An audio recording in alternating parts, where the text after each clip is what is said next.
She arrived at the tournament in simple clothes and with a quiet demeanor. Everyone looked at her with pity. Even world champion Richard Montgomery smiled at her. In 5 minutes, that smile would disappear from Montgomery's face. The grand ballroom of the Millennium Hotel in New York had been meticulously prepared for the world's most prestigious chess tournament. Crystal chandeliers created a glittering atmosphere, while strategically arranged chess tables maintained an order befitting the nobility of the game. This wasn't just any tournament. It was like the Olympics of the chess world. In every corner of the room, deep thoughts, brilliant strategies, and intense competition hung in the air.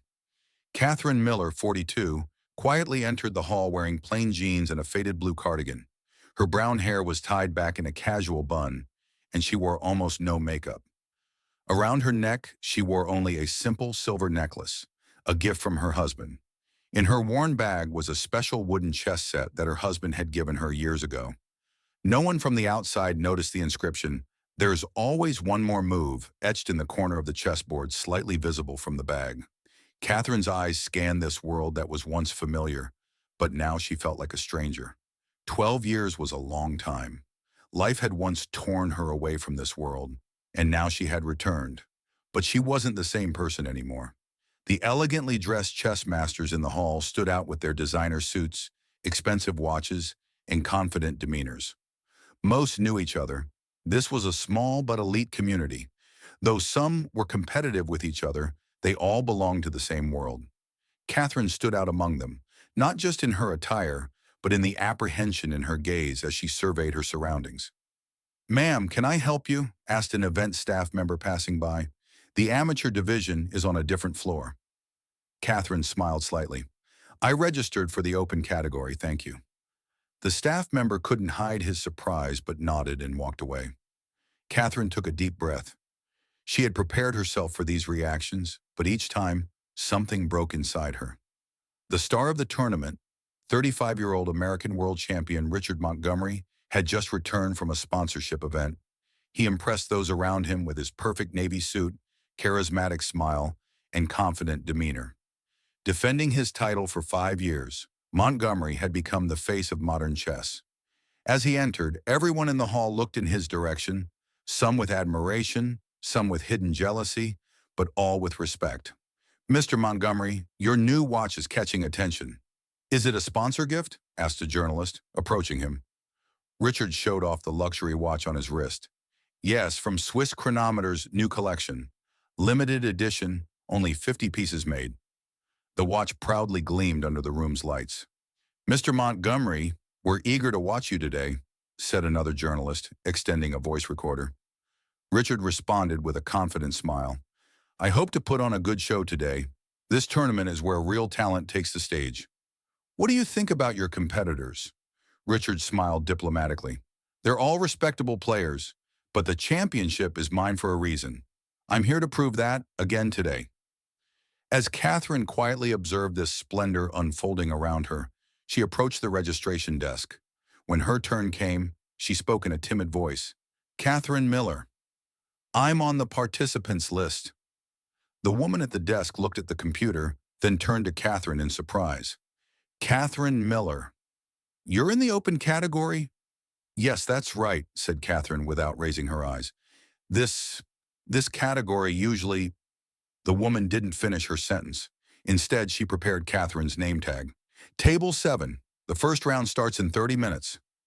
Catherine thanked her quietly, took her name tag, and proceeded to her designated table. The old adrenaline of tournament play was slowly beginning to course through her veins. But this time was different. This time she wasn't just here for herself, but for David too. As she moved through the hall, she could feel curious eyes on her. Several grandmasters whispered among themselves as they looked at her. Some were openly examining her, while others politely tried to ignore her. "Who's that?" asked Ethan Collins, a young chess talent, standing next to Montgomery. At 22, Ethan was a rising star, considered among future champions. Richard briefly glanced at Catherine. "I don't know. Probably wanted to register for the amateur category and came to the wrong place." There was a slight condescension in Montgomery's voice, though he tried to cover it with professional courtesy. "She's playing in the open category," said Ethan, indicating he had overheard the conversation with the staff. That's a bit unusual, isn't it? Montgomery raised his eyebrows, then laughed lightly. Well, everyone has dreams, I suppose. She'll probably withdraw from the tournament after the first round. Ethan smiled too, agreeing with his mentor's comment. Pity the person paired with her. At least it's an easy win in the first round.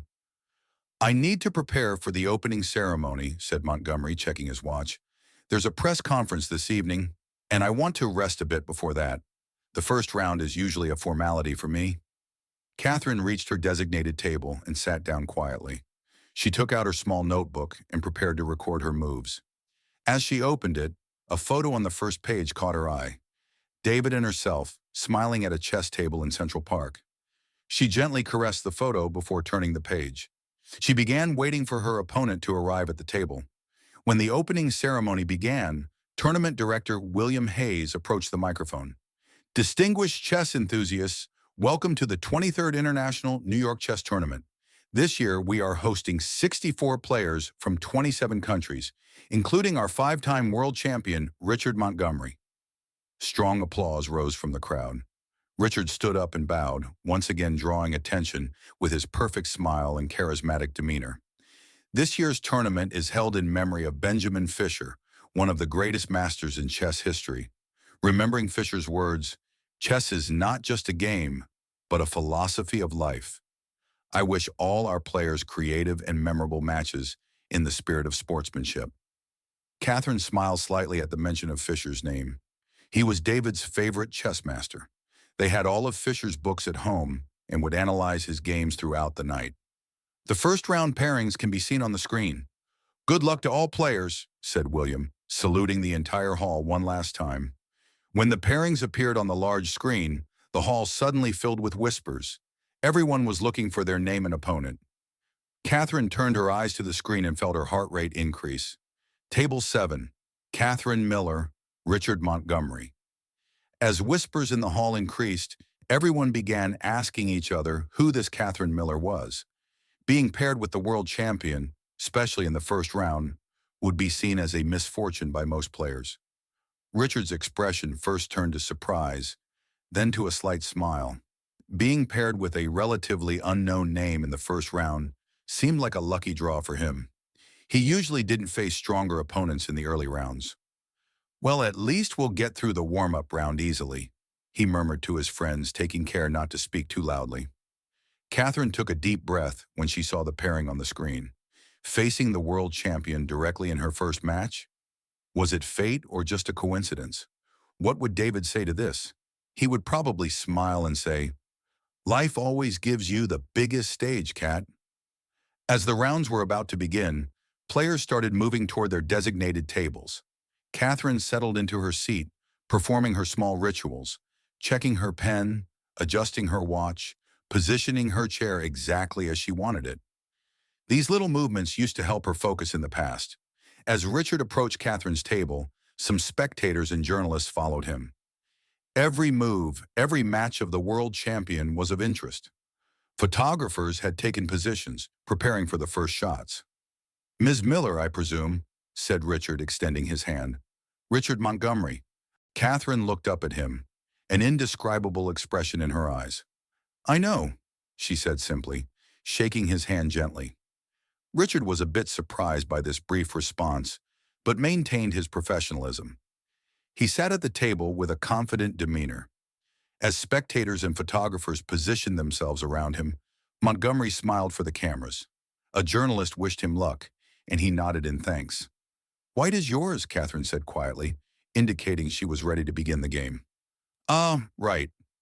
Richard quickly made his first move, a classic E4 opening. He had played this move thousands of times, and it had become almost reflexive for him. E4 meant control, center dominance, and rapid development, perfectly suited to Montgomery's style of play. After thinking for a few seconds, Catherine responded with C5, the Sicilian defense. A spark of interest flashed in Richard's eyes. The Sicilian was the choice of bold players, complex, tactical, and often aggressive defense. "Nice choice," said Richard politely, as if encouraging a student. He made his second move, NF3, a standard and solid response. As the hall gradually quieted down, players at other tables began to sink into deep thought. Richard looked relaxed as he made his third move, occasionally smiling at spectators. For him, this was just the start of the day. Catherine made each of her moves thoughtfully, but she didn't take as long as Richard expected. There was a certainty and purpose in her moves. At the sixth move, she slightly deviated from the standard opening variation, surprising Richard. Richard looked at the board more carefully. This was an unusual variation, but it didn't appear dangerous. He continued with his own strategy, focusing on building a strong center and well-positioned pieces. Around the 10th move, Richard's relaxed demeanor began to fade. His brows furrowed as he rested his chin on his hand, looking more intently at the board. The variation Catherine was playing seemed familiar, but it had taken an unusual turn. The pawn structure and piece placement differed from what was shown in classical teachings. "Interesting approach," said Richard, the confident tone in his voice slightly shaken. Catherine didn't respond, simply making her move calmly. Her eyes were focused on the board, as if Richard and the crowd around them weren't even there. By the 15th move, Richard found himself in a defensive position, something he wasn't accustomed to. Catherine's pawns were advancing threateningly, and her pieces were taking strategic positions. She had moved her queen to an unexpected position, putting pressure on Richard's kingside. Richard checked his watch, monitoring his thinking time. He was spending more time than usual. Something was different about this game. Catherine's playing style was methodical, as if every move had been planned in advance. The crowd around them had begun to grow. Even some players from other tables had paused their matches to come watch this interesting encounter.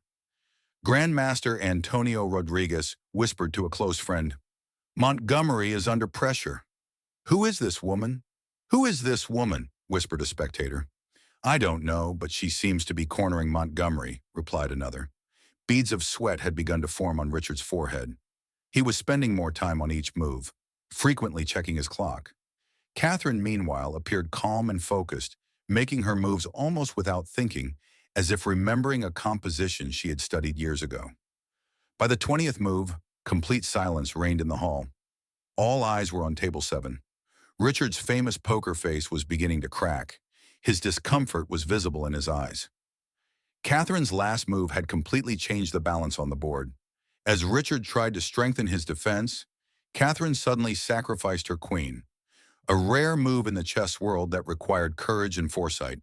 The queen was the most powerful piece in chess, and sacrificing it usually required great risk or deep calculation. Richard looked at her in astonishment. This was either a huge mistake or a brilliant strategy. After hesitating, he took the queen. Refusing would have been senseless. But there was uneasiness inside him. Someone who sacrificed a piece so easily probably had a powerful plan behind it. 3 moves after taking the queen, Richard realized he had fallen into a trap. Catherine's pieces moved in perfect harmony, leaving no escape route for the king. Each new move cornered Richard further. This is impossible," Richard murmured, examining the board again and again. "I've never seen this position before." 2 moves later, the inevitable result came. Catherine leaned forward slightly and said, "Checkmate," her voice almost a whisper. The hall first sank into a deep silence. Then murmurs of astonishment rose. World champion Richard Montgomery had been defeated by an unknown opponent in just 26 moves. Richard stared at the board in disbelief. He checked the moves again and again, looking for a way out, for a mistake. But the position was clear. He was checkmated, and in a short game. "Congratulations," he finally said, extending his hand. "That was truly impressive." Catherine gently shook his hand. "Thank you, Mr. Montgomery." Tournament director William and other officials quickly approached the table. William couldn't hide his astonishment. "Ms. Miller, that was an incredible performance. Have you played in international tournaments before?" Catherine hesitated for a moment. This question was opening the door to her past.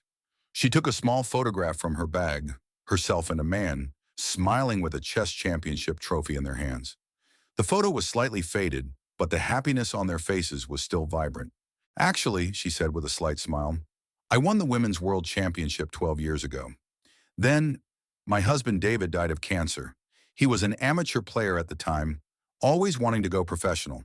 When I met him, he started teaching me chess, then I surpassed him. She laughed lightly at the memory. I quit chess until last month. Exclamations of surprise rose from the crowd. Richard's eyes widened. His expression completely changed. You're Catherine Queen's Gambit Miller, the 2010 and 2011 Women's World Champion? He asked, his voice now filled with genuine respect. Catherine nodded. I promised my husband I would come back one day. Today would have been his birthday.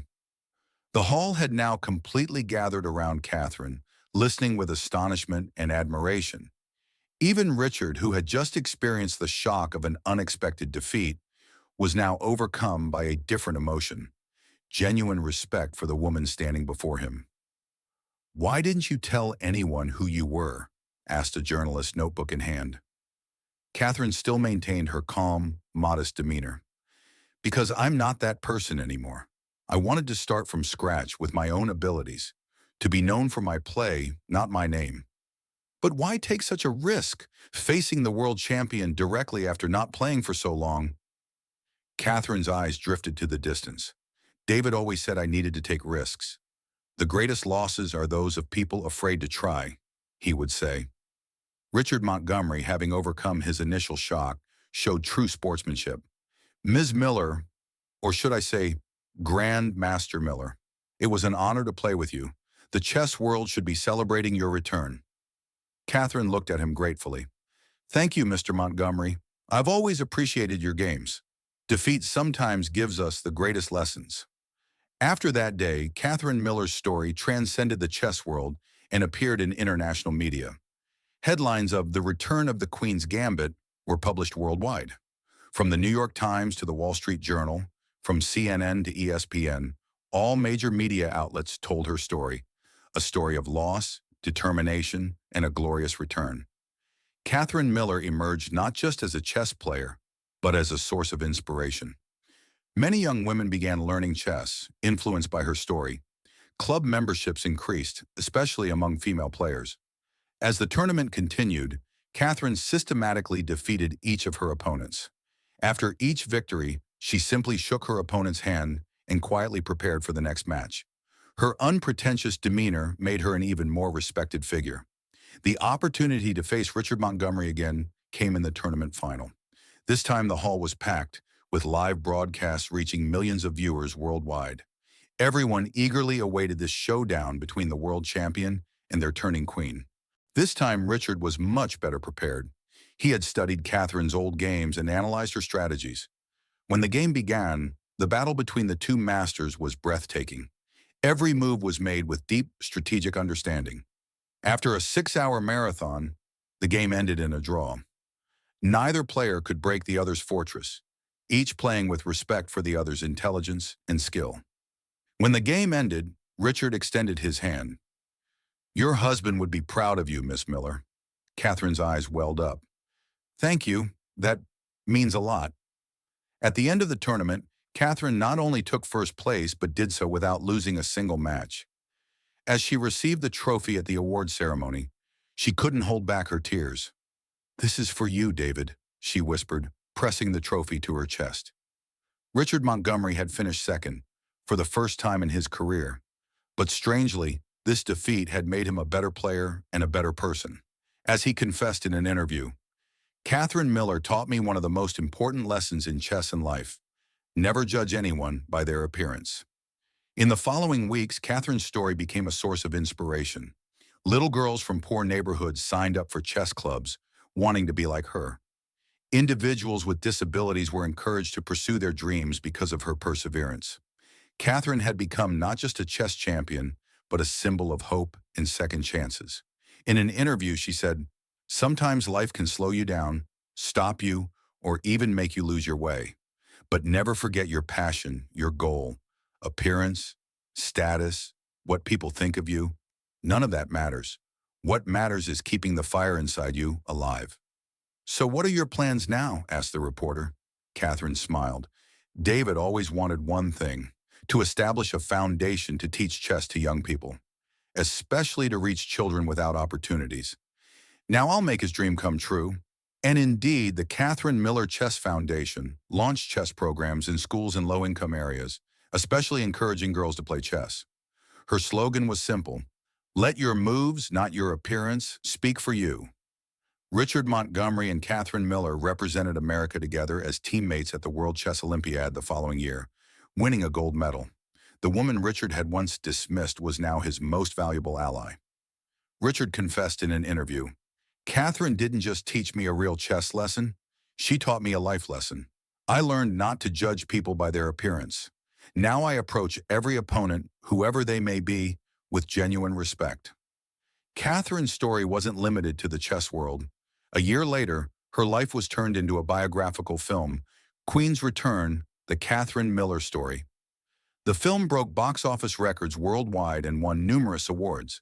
Catherine donated all the film's proceeds to her foundation. She began giving inspirational talks in schools.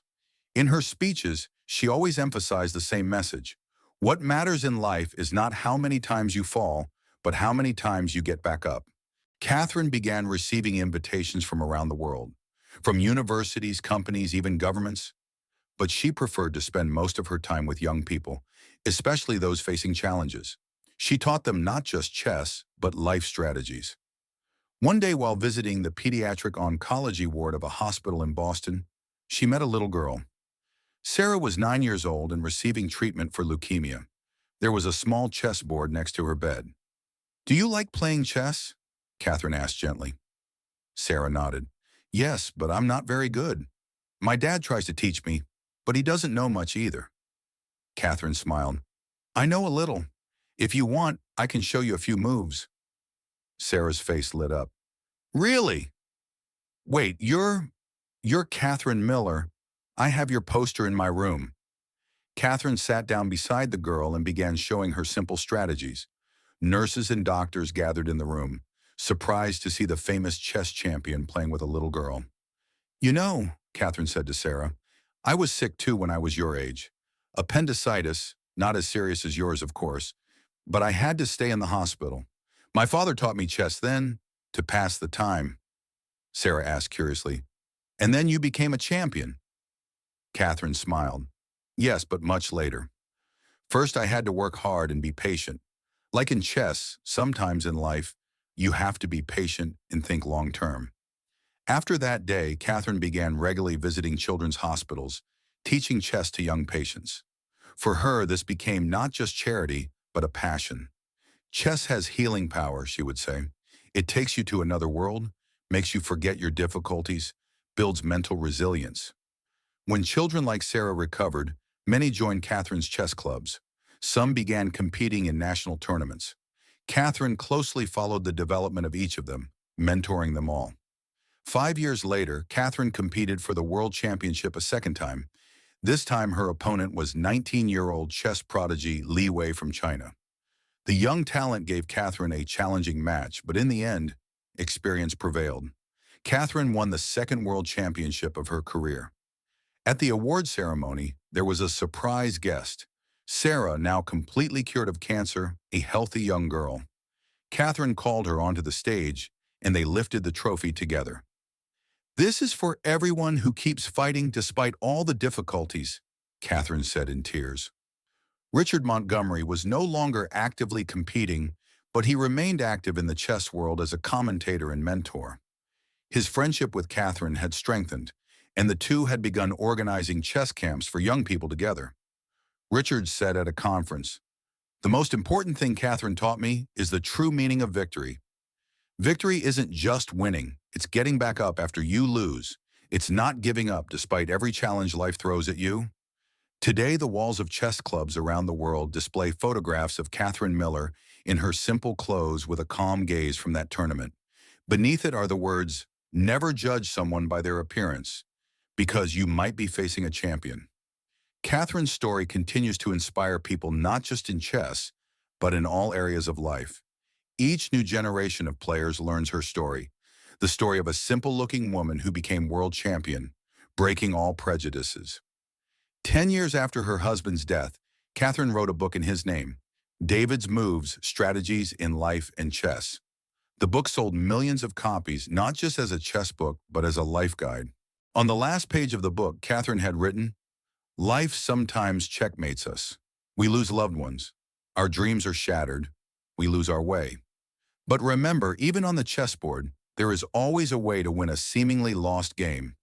What matters is not giving up, thinking about the next move, and always believing." Even at 60, Catherine Miller still actively participated in tournaments, inspiring young people and supporting chess education worldwide. Her story had become a legend passed down from generation to generation, the story of a simple-looking woman who checkmated the world champion and overturned all expectations. If this story taught you anything, it is this: true value lies not in show or appearance, but in character and ability. And sometimes life's greatest lessons come at the most unexpected moments, from the most unexpected people. If you enjoyed this story, don't forget to subscribe to our channel for similar inspiring stories. We share life lessons, inspire, and perhaps break a few prejudices. If you have similar stories, share them with us in the comments. How prevalent do you think it is for society to judge people by their appearance? Have you ever faced similar prejudice? Share your thoughts in the comments. See you in the next inspiring story.